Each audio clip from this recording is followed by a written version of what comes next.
Se raporti i bardh po diskutohet kaq gjatë në Bruksel, çfarë po pengon konkretisht disa vende të Bashkimit Evropian? Shikoni, është proces mirëfilli teknik.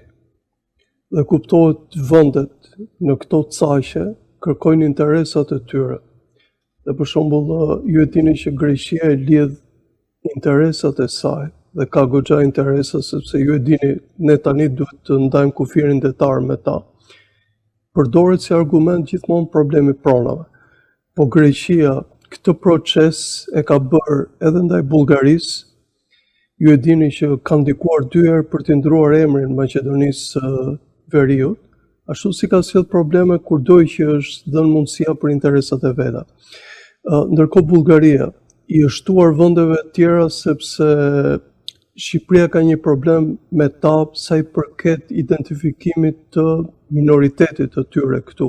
Deri tani këtë status e ka pas minoriteti i Maqedonas, por bullgarët duke pasur dhe referimet e para luftës dytë botërore, tash këtë minoritet e identifikojnë me interesat e tyre. Po ky është një problem i brendshëm i tyre që është përcjell deri në Shqipëri. Ndërsa vendet e tjera, dhe këtu përfshihet Gjermania me Francën që janë 2 vendet më të fuqishme të Bashkimit Evropian, sepse tek e fundit ata e mbajnë Bashkimin Evropian, kanë parashtruar problemet korrupsionit, të cilat ne i kemi përballë për çdo ditë. Kanë nxjerr probleme të sistemit të drejtësisë, kanë nxjerr probleme të asaj që Shqipërinë e lidhin me themi grupet organizuara të krimit e tjera. Të gjitha këto përpiqen të adresohen në SPAK, por bota do rezultate. Sepse për SPAK-un ju e dini dhe për reformën tonë në drejtësi ka pasur investime të jashtëzakonshme, ku vuajtjen më të madhe kanë shqiptarët. Ju e dini tani janë 150.000 dosje që presin. Në këtë sens, adresimet e tyre janë adresimet e duhura, por procesi është mirëfilli teknik. Problemi ne shqiptarëve është ky që ndryshe nga perceptimi i burokratëve të Brukselit, ne shikojmë një situatë krejt tjetër në vendin tonë. Dhe ky lidhet me korrupsionin, ky lidhet me dobësinë e administratës tonë, ky lidhet me problemet e drejtësisë, ky lidhet me problemet e krimit, ky lidhet me problemet pastaj të ndarjes territoriale për cilën po punojnë 2 partitë e tjera.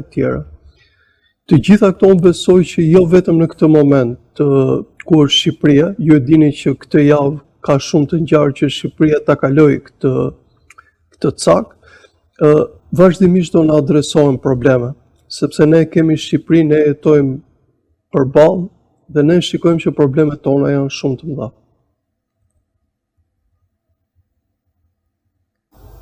Sa shqetësuese është për Shqipërinë shprehja që të gjitha opsionet janë në tavolinë?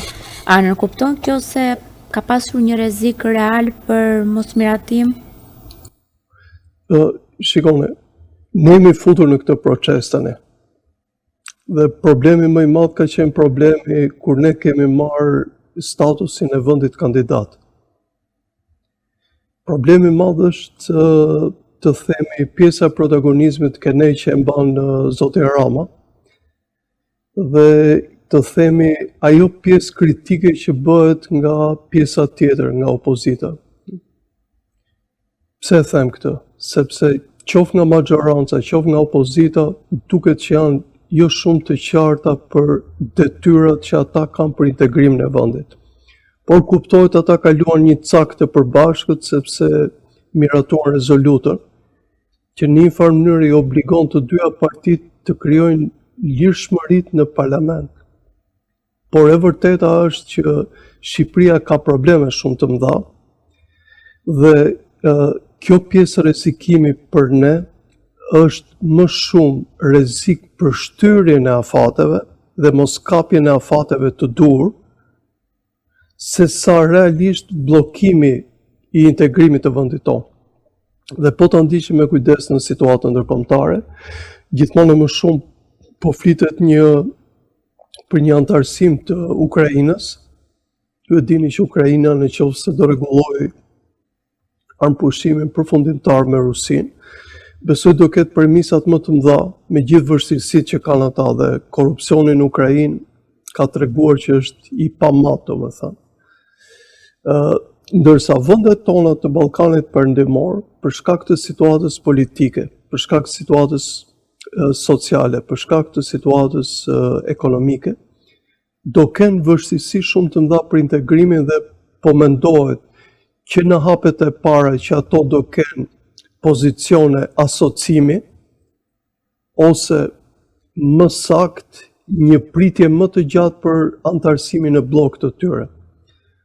Pse them kështu? Sepse Malizi ka probleme në këtë moment, megjithëse është në avangardë, ata flitet që deri në fund të vitit kanë si objektiv mbylljen e gjithë kapitujve, kanë mbyllur 13 kapituj deri tani, por ndikimi serb dhe problemet e politikës atje po shtohen jashtëzakonisht. Nuk është çudi që Malizi nëse do vazhdojë në këtë rrugë të bllokohet.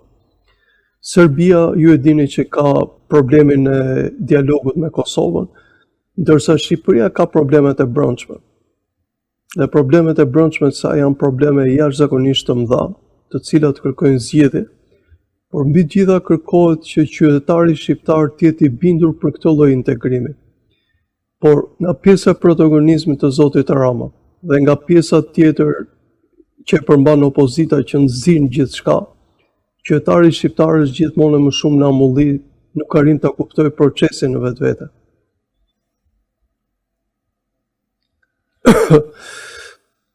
Nëse i bari do të miratohet, a do të thotë kjo se Shqipëria do të hyrë realisht në fazën e mbylljes së kapitujve të negociatave? Jo, është larg akoma, e kupton. Keni parasysh nuk kemi mbyllur asnjë kapitull. Është thjesht hapi i parë që ne po tregojmë predispozit dhe në qoftë se do vazhdojmë në këtë rrugë dhe sipas atyre projeksioneve që paraqiten nga maxhoranca, Shqipëria të arrit të paktën të mbylli në muajt në vazhdim deri 10 kapituj, por nëse do arrihet kjo, ma besoni që do jetë një sukses i jashtëzakonshëm për vendin, që unë personalisht ende ngelem shumë skeptik. Pas këtij zhvillimi në Bruksela, është ende realist objektivi i qeverisë për mbylljen e negociatave deri në 2027? Në qoftë se vazhdon me këtë projekcion, është e vërtet, por keni parasysh që ka një anomali, sepse projekcioni i zotit Rama është projekcioni i vitit 2030, ndërkohë që zgjedhjet ju e dini mbarojnë në vitin 2029, dhe zoti Rama nuk mund të flasë edhe për një vit tjetër që është në mandatin, mbas mandatit 4 të tij, sepse për të thënë të vërtetën, ne nuk mund të flasim tani se kush do fitojë zgjedhjet mbas 2 vjet e gjysmë.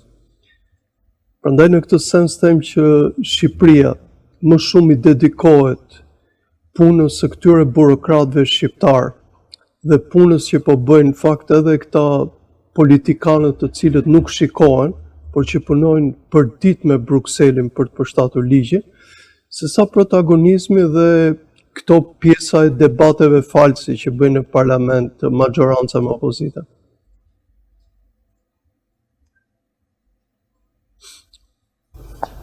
A hap realisht ky vendim në Këshillin e Bashkimit Evropian fazën përmbyllëse të negociatave të antarësimit? Po jo, siç u thash pak më parë, ky është hapi i parë, është i bari i parë, po do ketë dhe të saqe të tjera, sepse në çdo moment, çdo vend kandidat certifikohet. Madje në modalitetet e reja të Francës është edhe kjo që një vend i cili mund të ketë mbyllur kapitujt, po ka rezultate negative në të ardhmen, kthehet sërish nga fillimi. Dhe ne urojmë që mos jetë ky rasti i Shqipërisë, po edhe i vendeve që aspirojnë, domethënë, sepse tek e fundit gjithë na intereson që Ballkani të jetë bashkë si grup në Bashkimin Evropian. Shumë faleminderit për intervistën. Faleminderit juve.